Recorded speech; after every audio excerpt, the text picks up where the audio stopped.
여러분 한 해 동안 살아오시느라고 애 많이 쓰셨습니다.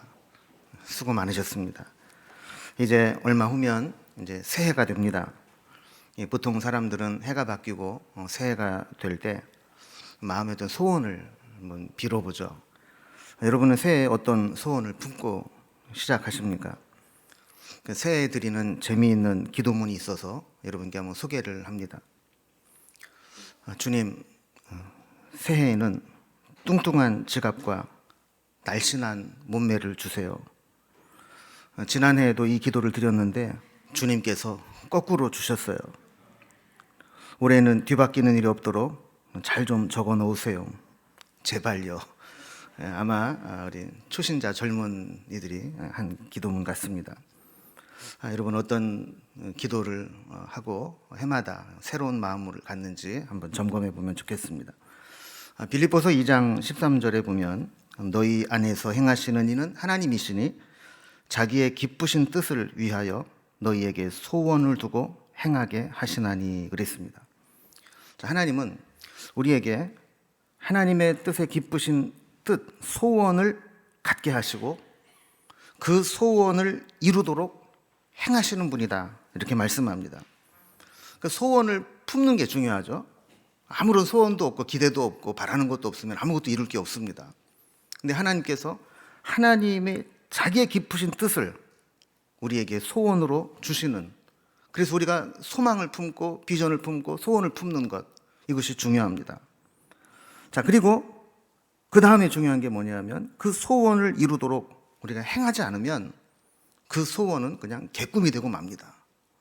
하나님은 우리에게 먼저 소원을 주시고 그 소원을 행하도록 일하시고 역사하시는 분이라고 말씀합니다. 이 말씀을 현대인의 성경 번역으로 보면 이렇게 번역을 해놓았습니다. 하나님은 자기의 선한 목적에 따라 여러분이 자발적으로 행동하도록 여러분 안에서 일하십니다. 하나님이 일하시는 여러 가지 방법이 있는데 그 중에 하나가 우리에게 소원을 갖게 하시고 그 소원을 자발적으로 이루도록 행하도록 우리 안에서 일하신다는 거예요. 하나님의 뜻에 맞는 소원을 갖게 하시는 것도 하나님이시고 그 소원을 이루도록 자발적으로 행동하게 하는 것도 하나님이십니다. 뚱뚱한 지갑과 날씬한 몸매를 구했는데 그 소원을 이루도록 행하지 않고 돈은 있는 대로 다 써버리고 먹고 싶다고 막 들이먹고 이렇게 되면 아무리 우리가 뚱뚱한 지갑과 날씬한 몸매를 구해도 얻는 것은 정반대의 결과를 얻게 되는 것이죠. 우리는 그 소원을 이루겠다고 노력하지 않고 하나님께 투정만 하면 우리가 소원하는 것을 이룰 수는 없습니다. 새해에는 하나님께서 우리에게 하나님의 선하신 뜻에 맞는 소원을 품게 하시고 그 마음의 소원을 이루게 하시는 은혜가 있기를 주님의 이름으로 기원합니다. 여러분은 세상살이가 좀 어떠십니까? 세월이 지나고 철이 들면서 느끼는 것은 사는 게 참 힘들다라는 겁니다. 내 삶에 대해 책임을 져야 할 부분이 많아지면서 삶의 무게가 점점 무겁게 느껴지는 것이죠.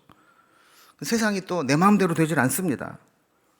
몸이 힘들게 하든 사람이 속을 썩이든 또 뜻하지 않은 문제가 터져서 괴롭게 하든 또 건강에 이상이 생겨서 고통을 당하든 또 해결해야 될 일들 때문에 부담스럽든 또 미래에 대한 불안감 때문에 쫓기든 우리 마음을 무겁게 하는 것들은 언제 어디서든 예측하지 못하는 가운데 터져 나옵니다. 게다가 2년째 지속되는 코로나 여파로 우리는 점점 지쳐가고 피곤해지고 무기력해지기 쉽습니다. 사도 바울은 오늘 본문에서 자기를 힘들게 했던 것들을 35절에서 이렇게 이야기합니다. 환난이나 곤고나 박해나 기근이나 적신이나 위험이나 칼이랴. 여러분, 우리가 지금 당하고 있는 고난과 사도 바울이 지금 당하고 직면하고 있는 것은 사실 비교가 되지 않습니다. 바울이 열거한 이런 것들은 우리가 좀 피곤하다, 힘들다 이 정도, 아니면 정말 더 힘들어지면 어떻게 하지, 이런 심리적 불안감 정도가 아니라 실제로 복음을 전하면서 몸으로 겪었던 물리적인 고통들입니다. 이런 고통 앞에 바울은 어떤 믿음으로 그것을 능히 이겨냈는지 오늘 본문에 사도 바울의 고백이 잘 나와 있습니다. 우리가 이 바울의 믿음, 바울의 고백을 우리가 다시 한번 내 믿음과 고백으로 바꿀 수 있다면 우리도 지금까지 얼마나 힘든 삶을 살아왔든 또 앞으로 어떤 힘든 일들이 지속되든 능히 이겨내게 될 줄로 믿습니다. 바울은 이 힘든 고통스러운 상황에서 어떤 믿음을 가졌을까요? 오늘 4가지를 한번 좀 살펴보려고 하는데요. 첫 번째는 하나님이 우리를 위하신다라는 확신입니다. 하나님이 내 편이시고 하나님이 나를 위하신다라고 하는 것은 그 무엇으로도 바꿀 수 없는 큰 힘이 됩니다. 31절입니다. 그런즉 이 일에 대하여 우리가 무슨 말 하리요? 만일 하나님이 우리를 위하시면 누가 우리를 대적하리요? 만일 하나님이 우리를 위하시면 누가 우리를 대적하리요? 이 일에 대하여 우리가 무슨 말을 하리요? 우리말로 한다면 그 말해 뭐해? 입만 아프지. 내 백은 하나님이야. 내 뒤에는 하나님이 계셔. 하나님이 내 뒤를 봐주고 계시는데, 그리고 하나님이 나를 위하시는데 누가 나를 건드려? 이런 든든한 배짱이 있어야 됩니다. 여러분, 믿음은 배짱입니다. 우리가 정말 하나님을 믿는다면 삶에 배짱이 있습니다. 제가 옛날에 이 싸이월드라는 걸 할 때 거기에 이제 그 사진 중에 좀 마음에 드는 게 있었어요. 하나님의 백으로 세상과 맞짱 뜬다. 이 세상이 어떤 세상이 다가오든 하나님의 백으로, 하나님이 나를 위하시는데, 하나님이 내 편이신데, 이 믿음을 가지고 있다면 우리가 능히 이겨낼 수 있다라는 거예요. 지금 나에게 가진 게 아무것도 없어도 내 뒤에 계시는 하나님이 나를 위하고 계시고 나와 함께 계신다면 당당한 것, 이것이 믿음입니다. 그럼 하나님이 우리를 위하신다는 것을 어떻게 알 수 있을까요? 32절에 보면 자기 아들을 아끼지 아니하시고 우리 모든 사람을 위하여 내주시니가 어찌 그 아들과 함께 모든 것을 우리에게 주시지 아니하겠느냐 그랬습니다. 여러분, 사랑은 증거가 남습니다. 사랑하는 사람에게는 내가 무엇이든 자꾸 주게 돼 있습니다. 아무것도 없으면 눈길이라도 주면서 사랑의 증거를 남기게 됩니다. 하나님의 사랑의 증거가 뭡니까? 자기 아들을 아끼지 아니하시고 우리에게 내주신 것입니다. 내 목숨보다 소중한 자기 아들을 나에게 내주었다면 나머지 소소한 것들은 말할 필요가 없다는 거예요. 여러분, 우리가 하나님한테 하나님 나 이거 없어요, 나 이것 때문에 힘들어요, 징징거리는 것들, 하나님 이거 나 꼭 필요해요, 간구하는 것들, 여러분, 이것은 하나님이 우리에게 주신 하나님의 아들과는 비교할 수 없는 것들입니다. 하나님이 그 아들을 주셨는데 그 나머지는 말할 필요가 없다라는 거예요. 우리가 때로 사는 게 힘들게 느껴질 때 있습니다. 지칠 때 있습니다. 고통스러울 때 있습니다. 그때마다 우리 뒤에서 우리를 위해 주시는, 그리고 우리를 사랑하셔서 자기 아들을 아낌없이 내어주신 그 하나님을 믿고 의지할 수 있기 바랍니다. 두 번째, 힘든 고난 가운데 바울이 이겨낸 고백은 누가 우리를 하나님의 사랑에서 끊을 수 있겠는가 하는 겁니다. 우리는 종종 하나님이 우리를 위하신다라는 것을 알아도 당장 눈앞에 어려운 일들을 당하면 그 확신이 흔들리기 쉽습니다. 바울은 여기에 3가지 질문을 던지면서 거기에 대답을 합니다. 우리가 이것을 수사의문이라고 부르죠. 너무 당연한 것을 강조하기 위해서 일부러 질문을 던져놓고 거기에 스스로 해결책을 제시하는 게 수사의문문 아닙니까? 그래서 3가지 질문을 던지는 거예요. 누가 능히 하나님께서 택하신 자를 고발하리요? 누가 정죄하리요? 누가 우리를 그리스도의 사랑에서 끊으리요? 여러분, 바울은 고발, 정죄, 또 구금, 이런 법정에서 재판을 하면서 소송하는 것을 비유로 들어서 우리에게 설명을 하고 있습니다. 여러분, 예를 들어서 내가 뭔가 큰 죄를 졌습니다. 아직 세상에 드러나진 않았고 정식으로 고발당하지는 않았습니다. 그런데 누군가가 내 범죄 사실을 알고 있습니다. 그리고 부인할 수 없는 증거도 남아 있습니다. 그럼 이 사람이 얼마나 불안할까요? 지금까지는 아직 경찰이나 검찰에서 수사를 하고 있지 않지만 어떤 계기가 되어서 그 일을 찾아보기 시작했다는, 수사를 시작한다는 소식을 듣습니다. 얼마나 두려울까요? 여러분, 이럴 때는요, 옆에서 사람들이 위로해주는 위로가 안 됩니다. 괜찮을 거야. 마음 편하게 가죠. 여러분, 그렇다고 괜찮아집니까? 그렇게 위로해준다고 진짜 아무것도 아닌 것이 됩니까? 그렇지 않죠. 그런 말로 하는 위로는 법적인 문제를 해결해 주지 못하기 때문에 아무리 위로를 해줘도 위로가 안 되는 거예요. 막상 문제가 터지고 법정에 서게 되면 오롯이 그 책임을 져야 되는 문제가 남아있기 때문에 그렇습니다. 그런데 누군가가 내가 저지른 죄에 대한 문제를 깔끔하게 해결해 주었습니다. 내가 져야 될 책임을 완전히 대신 변제해 주었습니다. 그리고 그 문제로 변호사를 사서 재판을 해서 최종 판결까지 가서 문제 없음을 확인하는 판결을 받았습니다.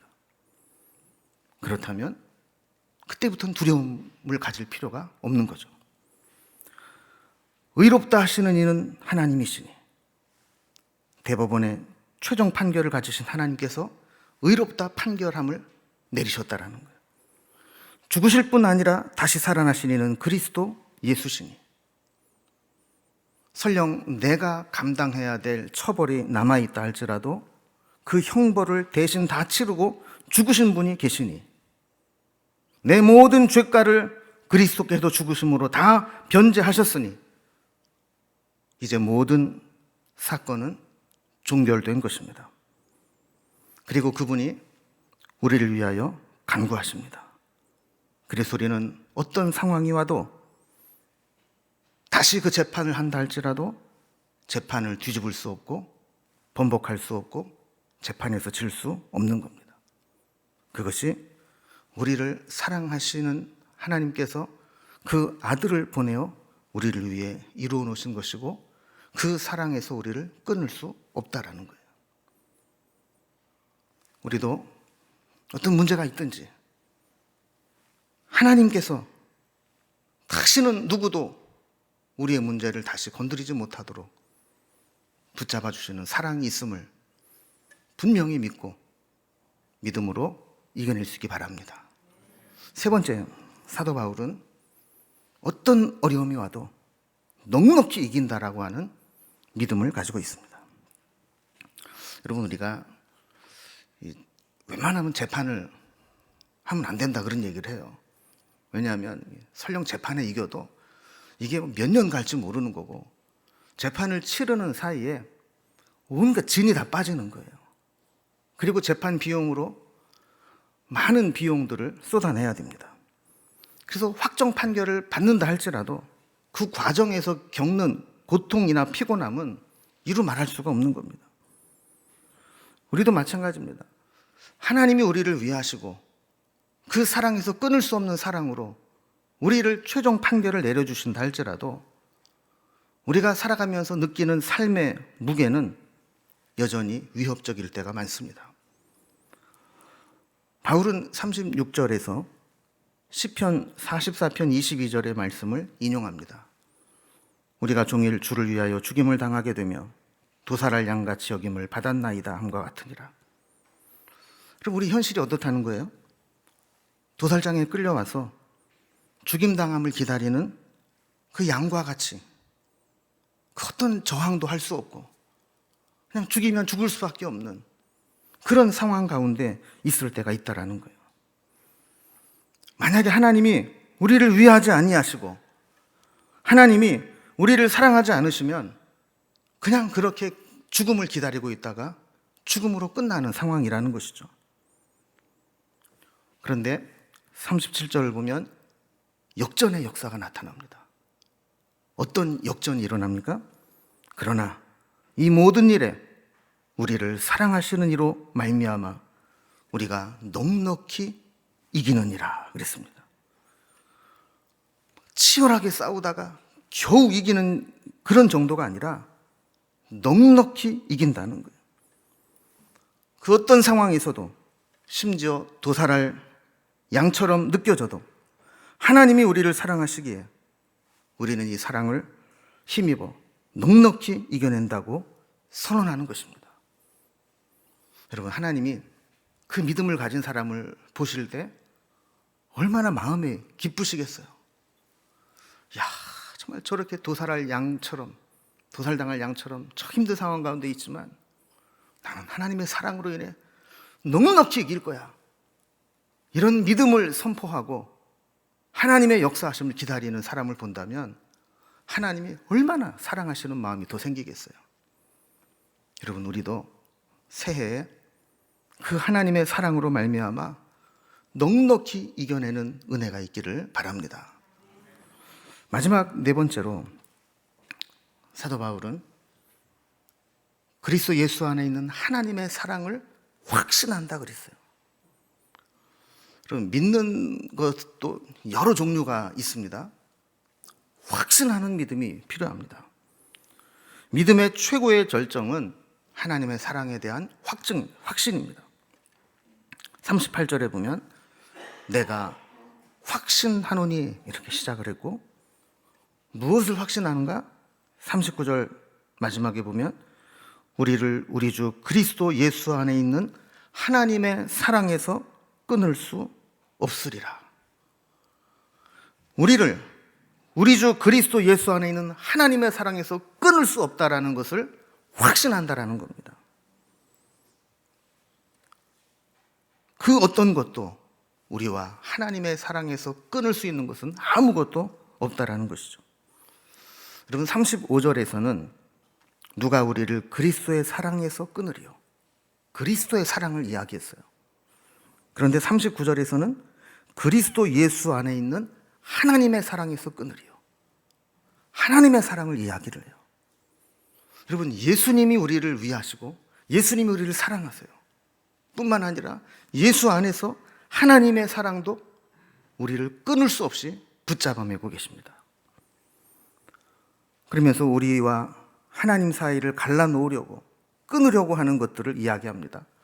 38절 39절에 보면 사망이나 생명이나 천사들이나 권세자들이나 현재일이나 장래일이나 능력이나 높음이나 깊음이나 다른 어떤 피조물이라도, 여기에 열거하고 있는 것들, 오늘 시간이 많지 않아서 일일이 다 설명드리긴 그렇지만 이 모든 것들은 우리가 쉽게 상대할 수 없는, 우리가 싸울 수 있는 능력의 한계치를 벗어난 것들입니다. 우리의 힘만으로는 절대로 싸워서 이길 수 없는 것들이 우리와 하나님 사이의 관계를 끊으려고 하고 있다라는 겁니다.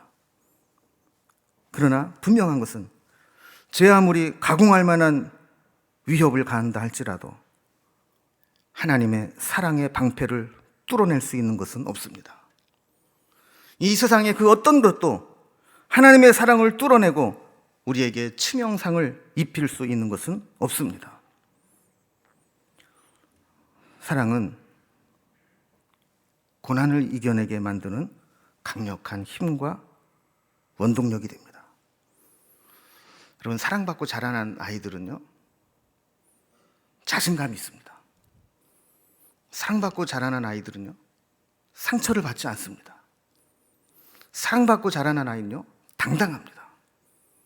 여러분, 우리도 정말 하나님의 사랑을 내가 힘입고 있다면 당당할 수 있는 거예요. 자신 있게 살 수 있는 거예요. 흔들리지 않는 거예요. 우리가 흔들릴 때 보면 그 사랑이 희미해져 갈 때 흔들리게 돼요. 요한복음 16장 33절에 보면 세상에서는 너희가 환난을 당하나 담대하라. 내가 세상을 이기었노라 라고 말씀해요. 오늘 현대인의 성경을 찾아봤더니 좀 재밌게 번역을 해놨어요. 이 세상에서는 너희가 고난을 당하기 마련이다. 그러나 용기를 내어라. 내가 세상을 이겼다. 여러분, 이 세상에서는 우리가 고난을 당하기가 마련이라는 거예요. 고난당하는 게 마땅하다라는 거죠.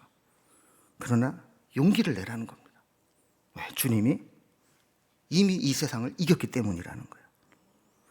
세상을 이기신 주님께서 우리에게도 이김을 주시기 위해 지금도 우리를 응원해 주고 계십니다. 우리 하나님은 우리를 힘든 삶의 현장에 내던져 놓고 한번 해봐라 이런 분이 아니에요.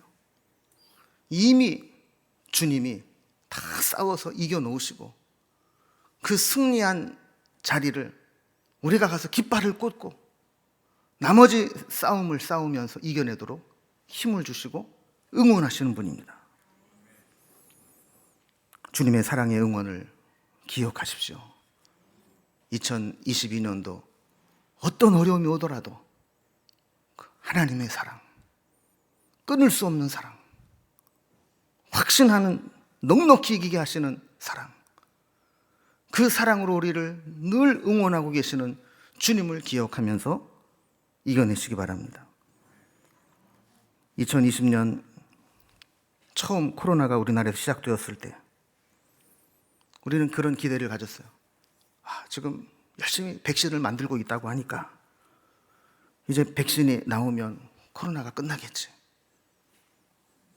금년 2021년 시작하면서 우리는 어떤 기대를 가졌습니까?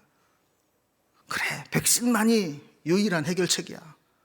백신이 만들어졌다고 하니까 이제 그 백신 접종률이 70%, 80%만 넘으면 이제 코로나는 끝나겠지. 그리고 늦어도 내년부터는 마스크 벗고 자유롭게 일상으로 돌아갈 수 있겠지. 이런 기대를 가졌어요. 만 2년을 지나고 나서 이제 2022년도를 시작할 때 여러분, 그때의 기대가 어떻게 됐습니까? 여전히 불투명합니다. 언제쯤 이것이 정말 끝날지 아무도 모릅니다. 제가 전에도 한번 설교 중에 그런 얘기를 했지만 당회를 하면서 코로나가 이렇게 된다니까 이렇게 해야 됩니다. 그러면서 그냥 막 여러 가지 이 정책 비전들을 막 얘기했어요. 하나도 안 맞아요. 그래서 어느 순간 우리 당회 때 선언했어요. 나 이제 그런 거 안 하겠다. 하나님이 길을 열어주시는 대로 가야지 우리가 예측한다고 되는 게 아니더라. 여러분, 이런 막막한 상황에서도 우리가 한 가지 기억해야 될 게 있습니다. 우리가 다시 붙잡고 흔들리지 말아야 될 것이 있습니다. 하나님은 우리를 위하시고 그리스도에서 사랑해서 끊을 수 있는 것은 아무것도 없고 하나님의 사랑으로 우리는 넉넉히 이길 수 있고 어떤 가공할 만한 위협이 다가와도 우리를 하나님의 사랑에서 끊을 수 있는 것은 없다는 사실입니다. 2022년 어떤 마음으로 시작하시겠습니까? 언제나 변함없는 확고부동한 불가항력적인 하나님의 사랑을 기억하고 그 사랑을 의지하여 믿음으로 승리하는 2022년이 되기를 소망합니다. 이제 새해를 맞이하는 카운트다운을 할 텐데 금년에는 얼추 시간이 맞았어요. 힘든 일인데 하나님이 은혜를 주셨어요. 이제 우리 영상으로 우리 카운트다운 영상을 보시면서 우리 함께 힘차게 새해를 맞이하도록 하겠습니다.